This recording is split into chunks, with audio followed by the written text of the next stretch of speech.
L'Internet n'est plus une super autoroute. C'est un lieu d'archivage numérique et de stockage de quantités massives de données. Chaque année, des sites web indiquent combien de minutes de vidéos sont téléchargées. Ajoutez à cela le nombre de tweets, les photos postées sur Instagram et le nombre de personnes ayant un compte sur Facebook ou WhatsApp.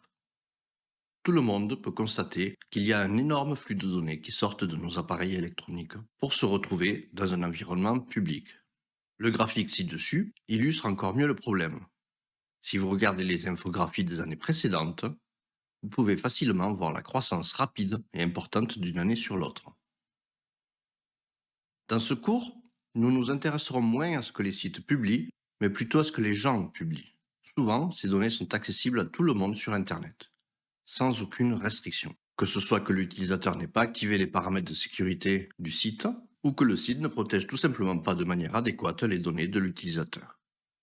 Nous faisons partie des gens qui recherchent sur Internet des bribes d'informations sur une ou plusieurs cibles. Nous savons qu'une fois que quelque chose est envoyé sur Internet, il est extrêmement difficile, voire impossible de le supprimer. Au début, les sites web étaient des îlots. Ils ne partageaient pas de données avec d'autres sites, n'en extrayaient pas de contenu et n'authentifiaient pas les utilisateurs pour d'autres sites. Le monde était plus simple. Chaque propriétaire de site web stockait ses données localement sur ses propres serveurs. Comparez cette situation à celle des temps modernes, où nous nous authentifions sur une application web, publions des photos sur une autre, et utilisons une troisième application pour les rassembler en une seule page, que nos amis connectés peuvent consulter. Qu'est-ce qui protège toutes ces données? Chaque site sur lequel vous créez un compte ou auquel vous envoyez des données peut avoir sa propre politique de confidentialité et ses propres contrôles de sécurité pour limiter qui et quoi peut accéder à votre contenu. Mais cela varie d'un système à l'autre, et les contrôles peuvent même changer au sein d'un même site, de sorte que ce que vous protégez aujourd'hui peut devenir non protégé lors de la prochaine modification de l'application. Certains sites web ne disposent d'aucune méthode permettant aux utilisateurs de contrôler l'accès aux données, et d'autres applications web peuvent présenter des failles qui permettent à des personnes non autorisées de collecter des informations sur les utilisateurs. Pour aggraver ces problèmes, les sites de médias sociaux demandent à leurs utilisateurs de se connecter, de se lier d'amitié et d'établir des liens avec d'autres personnes.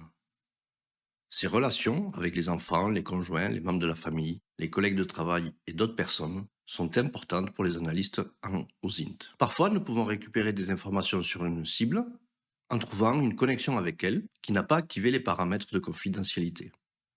Si la cible publie quelque chose dans son cercle d'amis, mais que l'un de ses amis autorise les personnes extérieures à leur cercle à voir les messages de leurs amis, le message de la cible peut être vu par n'importe qui. Si vous essayez d'être un reclus numérique, de ne pas participer aux sites de médias sociaux et de ne pas utiliser le courrier électronique, ou même les services cloud, il se peut que vous ne réduisiez que légèrement votre empreinte numérique. Des données nous concernant se retrouvent sur Internet même si nous ne les envoyons pas. Facebook et d'autres sites utilisent la reconnaissance faciale pour faire correspondre les personnes à leur profil.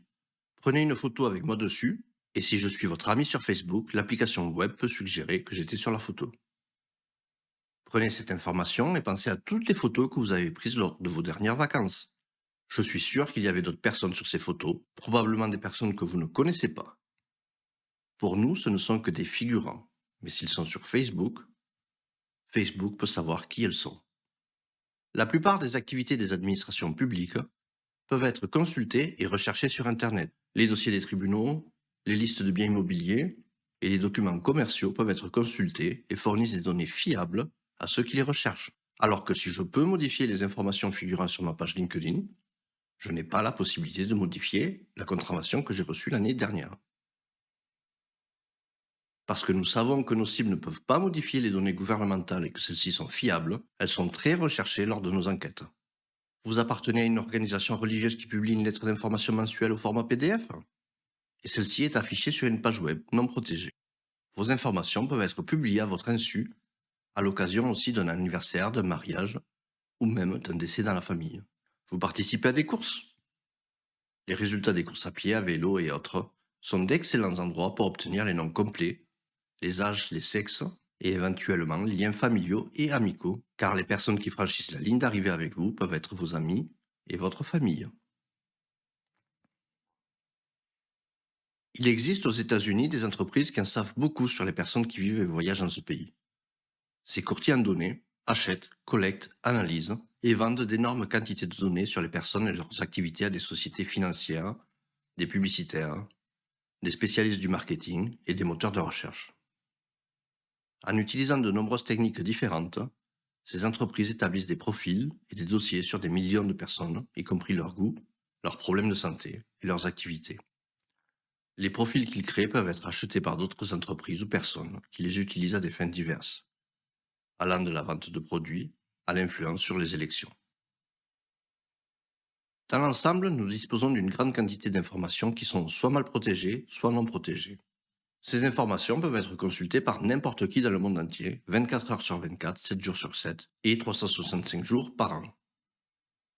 Des données nous concernant sont envoyées sur Internet à notre sujet et nous ne pouvons pas empêcher la publication. Ajoutez à cela les messages volontaires, photos, vidéos, que nous envoyons sur les sites d'exercice, de rencontres, de réseautage, sur les réseaux sociaux, sur les réseaux sociaux, et vous obtenez un environnement riche en cibles. C'est la partie la plus facile du travail de l'analyste OSINT, la collecte et l'analyse de données à partir d'Internet. Les données open source sont des contenus bruts recueillis ou collectés. Si l'on sait d'où ils viennent, et si l'on dispose d'autres données pour lui donner un contexte et une signification, on peut effectuer des tâches de traitement pour transformer les différents éléments en informations plus significatives. L'information de source ouverte est une donnée traitée qui tire parti des processus de filtrage et de validation. Il s'agit également d'une information de source ouverte, et elles sont également exploitées, ce qui signifie que l'on identifie les points d'intérêt dans les données que l'on peut trouver utiles. L'examen minutieux des informations, l'ajout d'analyses, la formulation de recommandations et la publication de résultats modifient les informations en source ouverte. Ce sera notre objectif. Ce cours a été conçu pour se concentrer sur 3 concepts généraux: le processus, les outils et la pratique. Comme nous le verrons dans les prochains modules, les enquêtes OSINT peuvent commencer par une simple question. Que pouvez-vous découvrir sur une cible et aboutir à un témoignage en salle d'audience, à des poursuites judiciaires ou pire encore. Comprendre le processus de collecte OSINT, ce qui le motive, quels sont les défis que nous devrons peut-être surmonter et quelles questions nous devons nous poser. Vous commencerez à créer le cadre qui régit vos évaluations. Quel site visiterez-vous? Quelle tactique? Si vous décidez de cela avant une demande de travail, l'exécution de votre mission sera plus rapide, plus reproductible et plus approfondie. Des outils nous aideront dans nos tâches de collecte, d'analyse et de reporting. Certains d'entre eux visent à collecter des données plus rapidement qu'avec un navigateur web. D'autres visent à collecter des données à partir d'un large éventail d'applications web. Nous discuterons également de ceux qui peuvent nous aider à documenter notre travail. Une chose à noter est que tous les outils que nous utilisons dans nos int ne sont pas des scripts Python ou Ruby qui s'exécutent à partir de nos ordinateurs. Une grande partie de notre travail consiste à utiliser des applications web spéciales ou des requêtes personnalisées pour effectuer des recherches sur des sites web. Utiliser le mot « outil » pour désigner tout ce qui nous aide à faire avancer notre enquête nous sera très utile dans notre travail. Enfin, les connaissances en pratique sont moins susceptibles de rester dans votre mémoire. Nous utiliserons donc des exercices après chaque module clé pour cimenter le processus et nous nous entraînerons avec les outils que vous utilisez lorsque vous effectuerez votre travail aux int. Avec la pratique, nous augmentons notre expérience que nous utiliserons pour prendre des décisions plus rapidement, analyser les données avec plus de précision et finalement aider nos clients plus efficacement. Il s'agit du premier cours que chacun peut suivre pour comprendre l'OSINT. Il couvre une grande variété de sujets et le fait à des profondeurs variables. Certains modules de cette classe seront limités à ce qui peut être récupéré à partir de sources utilisant nos navigateurs web. D'autres modules amèneront les étudiants dans une fenêtre de terminal et leur feront utiliser la ligne de commande pour effectuer le travail OSINT. Pour les étudiants qui perfectionnent leurs compétences, ce cours ne peut que combler les lacunes de vos connaissances. Pour les étudiants spécialisés dans un sujet, par exemple le dark web ou les médias sociaux, le cours vous offrira la possibilité d'élargir votre compréhension du monde OSINT. Tout au long du cours, je chercherai à vous mettre au défi d'essayer de nouvelles techniques, de nouveaux outils pour atteindre vos objectifs. Internet n'est plus l'endroit simple et sûr qu'il était dans les années 90. Il est courant que des sites hébergent des logiciels malveillants, de la pornographie et des images graphiques et violentes. En tant qu'analyste, nous ne pouvons pas savoir où nos recherches mèneront. Il se peut que pour répondre aux questions de vos clients, vous deviez visiter certains des endroits les plus sombres d'Internet. Je ne souhaite contrarier personne et pourtant, nous sommes conscients qu'il est important d'enseigner des compétences concrètes aux étudiants. Cela signifie que les exercices que vous ferez se réaliseront directement sur Internet. Pour cette raison, vous pourrez rencontrer des photos, des vidéos ou du contenu web qui peuvent être épouvantables, voire bouleversants. Si c'est le cas, veuillez fermer la page du navigateur et poursuivre votre enquête. Choisissez un site différent pour les laboratoires de secours. Lors de vos enquêtes professionnelles, vous devrez déterminer ce que vous ferez lorsque vous rencontrerez ces sites. Intégrez-le à vos processus et informez vos clients des limites de vos enquêtes.